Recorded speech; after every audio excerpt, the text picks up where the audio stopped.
राष्ट्रीय पशु बाघ की सुरक्षा के उद्देश्य से 1972 में आरंभ की गई बाघ परियोजना सर्वप्रथम लागू की गई। तो इसमें क्या आ जाएगा, राष्ट्रीय पशु बाघ की सुरक्षा के उद्देश्य से 1972 में आरंभ की गई बाघ परियोजना सर्वप्रथम लागू की गई। तो इसमें ये भी आ जाएगा कॉर्बेट राष्ट्रीय उद्यान, कॉर्बेट राष्ट्रीय उद्यान। अब अगले में क्या है,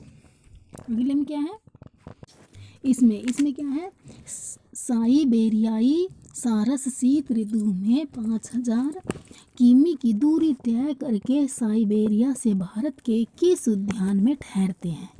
तो किस उद्यान में ठहरते हैं 5000 किमी की दूरी तय करके। तो ये केवलादेव घाना अभ्यारण्य में। कहाँ ठहरते हैं, ये आ जाएगा केवलादेव घाना अभ्यारण्य में। यहाँ ठहरते हैं 5000 किमी की दूरी तय करके साइबेरिया से भारत के इस उद्यान में ठहरते हैं। अब अगले में क्या है, अगले में है सौर मंडल का सबसे छोटा ग्रह है। तो सौर मंडल का सबसे छोटा ग्रह कौन सा है, ये बुध। सौर मंडल का सबसे छोटा ग्रह बुध। अब अगले में क्या है, अगले में है 8-9 नवंबर 2006 को किस ग्रह के साथ परागमन एक खगोलीय घटना घटित हुई। तो किस ग्रह के साथ एक खगोलीय घटना घटित हुई, तो इसमें ये आ जाएगा बुध के साथ। क्या हुआ था, बुध के साथ ये घटना घटित हुई थी।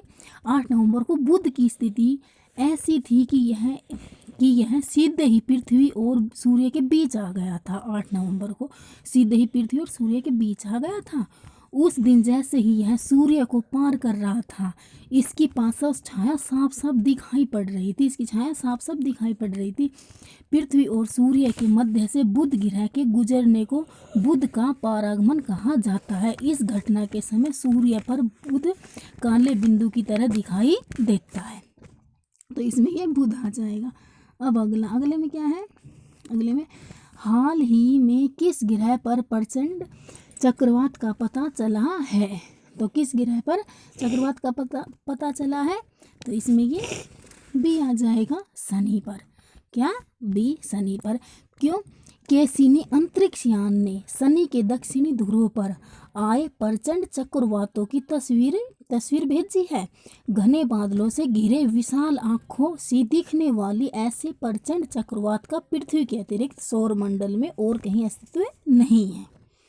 अब अगले में क्या है, अगले में समान तापमान वाले क्षेत्रों को दर्शाने वाली रेखा को क्या कहते हैं। तो समान तापमान वाले क्षेत्रों की दर्शाने वाली रेखा को क्या कहते हैं उस रेखा को, तो इसमें भी आ जाएगा आइसोथर्म। क्या कहते हैं, आइसोथर्म। अब अगले में क्या है, अगले में है महोगनी एबोनी तथा रोजवुड वृक्ष किस प्रकार के वनों में पाए जाते हैं। महोगनी एबोनी तथा रोजवुड वृक्ष किस प्रकार के वनों में पाए जाते हैं। तो किस प्रकार के वनों में पाए जाते हैं, उष्णकटिबंधीय वर्षा वन। किस प्रकार के, उष्णकटिबंधीय वर्षा वन, ये आ जाएगा इसमें।